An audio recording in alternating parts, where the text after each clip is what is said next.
سندھ اور بلوچستان میں وقفے وقفے سے بارش کا سلسلہ جاری۔ صوبہ سندھ، بلوچستان اور بالائی پنجاب میں بارشوں کا سلسلہ وقفے وقفے سے جاری ہے۔ محکمہ موسمیات کے مطابق شہر قائد میں Orangi Town, F B Area, Azizabad, North Karachi, north ناظم آباد کے علاقوں میں بارش ہوئی۔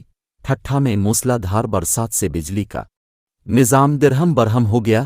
ٹھٹھہ کے ساحلی اور پہاڑی علاقوں میں بھی موسلا دھار بارش جاری ہے۔ ادھر لسبیلا کے علاقہ ساکران، حب ڈیم اور درجی کے پہاڑی علاقوں میں بارش ہوئی۔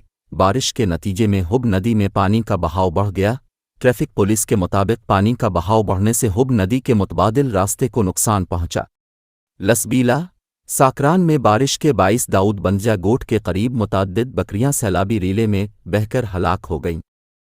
بلوچستان کے دارالحکومت کوئٹہ، خسدار، چمن، دیرہ مراد جمالی اور نواحی علاقوں میں وقفے وقفے سے بارش کا سلسلہ جاری ہے۔